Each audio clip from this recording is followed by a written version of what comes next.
Prise directe. Restez connectés, restez informés. Prise directe. Restez connectés, restez informés. L'innovation et les jeunes, ce sont deux mots-clés d'un sommet en matière de l'innovation future organisé le 22 septembre par groupe L'Oréal dans un campus chinois à Shanghai. En marge de cette activité, notre journaliste Wu Mengyu a interviewé Barbara Lavernos, directrice générale adjointe du groupe L'Oréal. Comment notre interlocutrice voit-elle l'écosystème de l'innovation de la Chine, les jeunes Chinois et l'environnement commercial de la Chine à l'occasion du 60e anniversaire des relations diplomatiques sino-françaises? Quel regard porte-t-elle sur la coopération entre les deux pays? Je vous invite à l'écouter. Prise directe, l'invité. D'abord, est-ce que c'est la première fois que vous êtes venu en Chine et quelles sont vos impressions sur la Chine? Alors, je viens en Chine depuis au moins 25 ans et au moins une ou deux fois par an depuis 25 ans. Donc, je suis venue souvent en Chine. Je ne vais pas dire que je connais si bien la Chine parce qu'elle est immense, mais en 25 ans, j'ai été incroyablement impressionnée par les changements que j'ai pu voir. Il y a 25 ans, quand j'arrive en Chine, je vais voir des fournisseurs d'emballage, de packaging, de matières premières, différents entrepreneurs pour L'Oréal. Et j'ai vu cette Chine se transformer, ces technologies arriver, ces entreprises se structurer. Et aujourd'hui, je suis encore une fois, en 2023, à nouveau ici à Shanghai. Et je vois encore combien la ville a changé, les technologies évoluent. Donc oui, je suis très impressionnée par ces changements. L'Oréal est un leader de technologie de la beauté. Donc, quels sont les atouts de L'Oréal pour attirer les jeunes talents dans ce domaine? Bon, déjà, L'Oréal, c'est le leader mondial de la beauté. C'est le numéro 1 de la beauté dans le monde. C'est parmi les 40 entreprises les plus valorisées dans le monde, quels que soient les secteurs. Donc c'est un grand leader, et c'est un leader depuis toujours. Et puis, ce qui attire beaucoup les gens qui viennent nous rejoindre, les jeunes, les moins jeunes, les expérimentés, c'est d'abord cet esprit d'innovation, cet esprit pionnier. Nous sommes dédiés à la beauté, uniquement à la beauté, toujours pour la beauté. L'Oréal est né des mains d'un scientifique. Et depuis, toute l'histoire de L'Oréal, c'est 36 marques L'Oréal aujourd'hui, c'est l'innovation poussée par la science et poussée par les technologies. Et ça, c'est absolument merveilleux pour faire une carrière chez L'Oréal, où on va avoir un impact et de la création avec ces marques de profondes innovations dans les sciences vertes, dans l'intelligence artificielle, dans l'ensemble des technologies. Et vous avez mentionné l'esprit d'innovation. Comment regardez-vous de l'écosystème de l'innovation en Chine dans le domaine scientifique et technologique? Alors, l'innovation en Chine, écoutez, moi j'en suis une très passionnée et je vous l'ai dit, ça fait 25 ans que je vis en Chine et j'ai vu cette technologie et cette innovation évoluer d'une façon fantastique.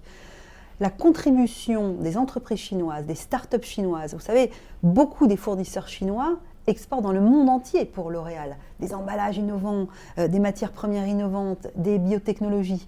Et de plus en plus, en ce qui concerne la tech, l'intelligence artificielle, en ce qui concerne ces startups de biotechnologie, la Chine est vraiment au premier plan. Aujourd'hui, la Chine est au premier plan. C'est un grand laboratoire du monde. Donc nous avons aujourd'hui, vous savez, 4000 chercheurs dans le monde, nous avons 6000 employés dans la tech et le digital, et beaucoup des innovations qu'ils sont en train de construire sont faites en collaboration avec des entreprises chinoises. Pour aller plus loin, on fait beaucoup de choses. Alors d'abord, on a le fameux Big Bang depuis 4 ans, qui a été créé par L'Oréal et qui est ce grand événement où on va sélectionner, mettre en avant les startups les plus innovantes, que ce soit dans la beauty tech, dans l'intelligence artificielle, comme dans les nouvelles sciences de la biotechnologie. Ça, c'est un énorme événement et qui nous permet d'être confrontés à tous ces entrepreneurs, tous ces investisseurs. Mais c'est aussi notre laboratoire qui est ici. Vous savez, L'Oréal a un laboratoire depuis 2005 en Chine, à Shanghai, à Pudong, Shanghai. Depuis 2005, il y a 400 experts de sciences qui sont basés ici à Shanghai et qui interagissent tous les jours avec ces entrepreneurs. Donc, le rôle de la Chine dans l'innovation que nous avons à mener, elle est déjà fondamentale. Et pour moi, elle est dans le futur indéniablement un des grands atouts dans notre développement. Et puis il y a toute cette transformation de développement durable, de sciences vertes, de biotechnologie, dans lesquelles la Chine va jouer et joue un rôle extrêmement important, au-delà de toutes les solutions tech. Je vais vous citer deux choses plus d'actualité. Vous me demandez ce qu'on pense de la Chine dans l'innovation. Écoutez, on vient de signer un investissement dans une des entreprises une entreprise chinoise qui fait de la chimie supramoléculaire, Shanghai, et on vient d'annoncer un investissement dans cette entreprise chinoise, qui est une start-up qui a démarré il y a un peu moins de 5 ans, et qui va certainement être pour nous une des grandes sources d'innovation dans notre façon de formuler pour le monde entier. Donc ça, c'est un très bon exemple.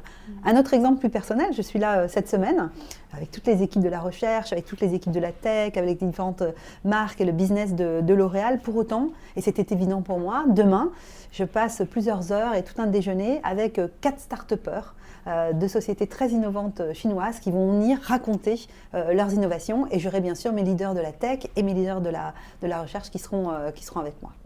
Shanghai est un bon exemple, on vient d'investir très directement dans cette entreprise, mais nous signons de très nombreux partenariats avec des entreprises chinoises, des startups à nouveau dans la réalité augmentée, en GenAI, en intelligence artificielle, en biotechnologie. On a de très nombreux partenariats avec des entreprises chinoises, des grandes entreprises comme des startups, parce que vous avez ce formidable écosystème en Chine.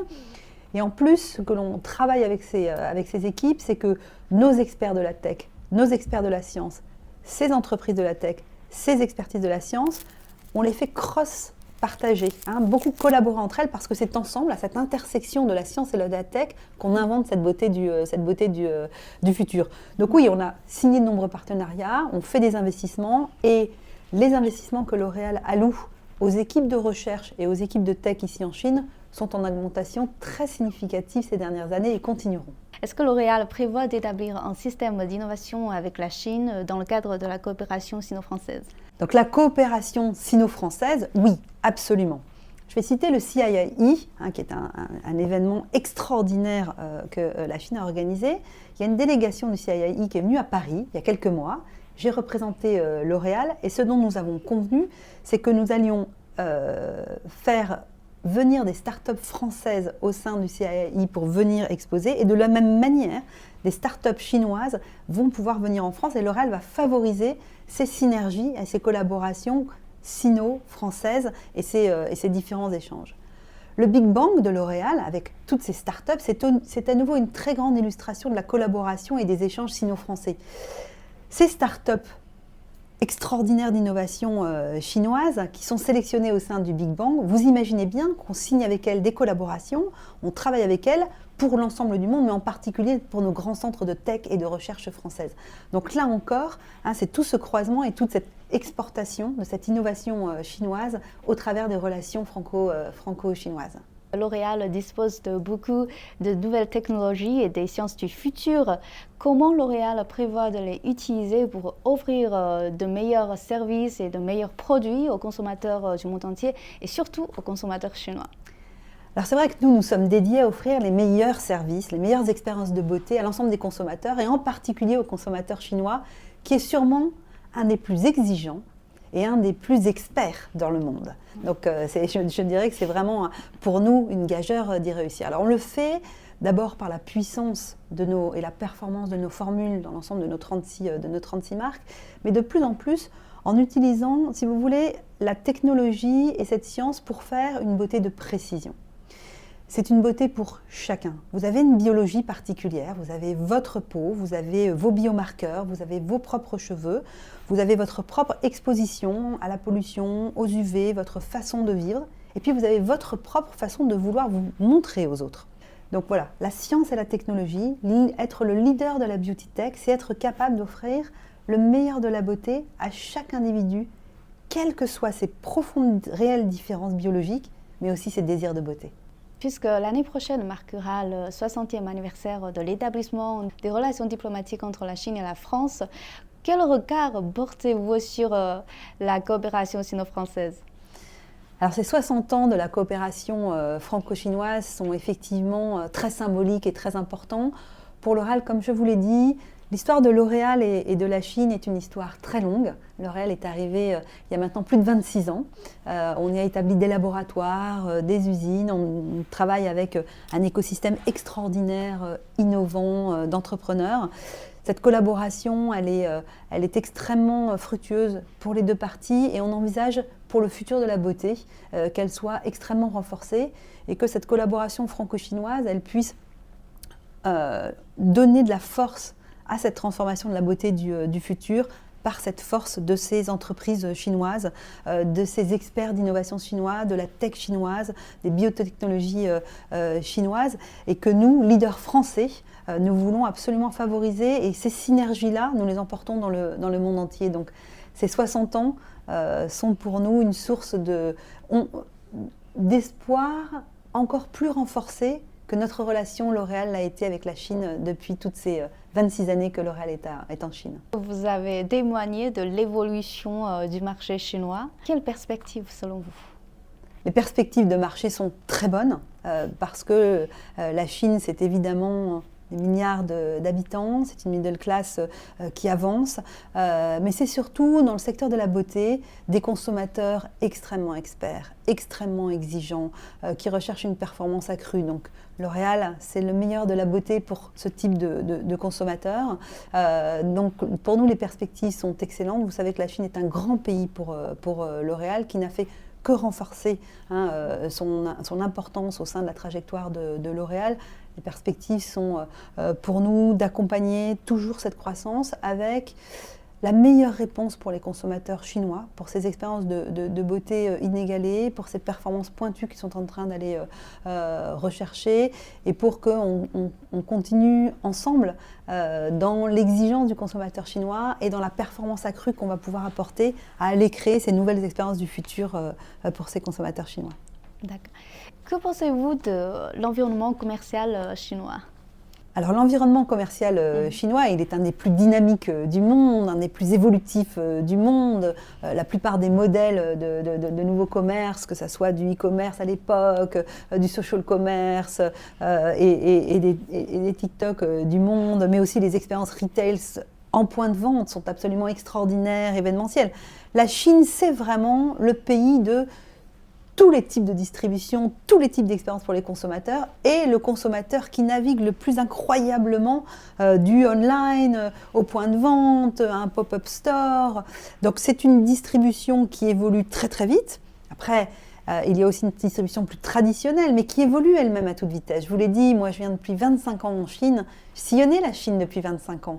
Je crois qu'une des choses qui a le plus changé, justement, ce sont ces points de vente et cette arrivée virtuelle. Et puis, je dirais que sur la partie digital commerce, la Chine est incroyable. À nouveau, nous la vivons comme une des avancées les plus profondes dans cette façon digitale d'aborder désormais les consommateurs. Donc la Chine est vraiment incroyable de diversité, de modernité et d'innovation dans tous les secteurs de distribution. Barbara Lavernos, merci de nous avoir accordé cette interview. Ainsi prend fin cette édition de Prise Directe. Merci de l'avoir suivi et à la prochaine.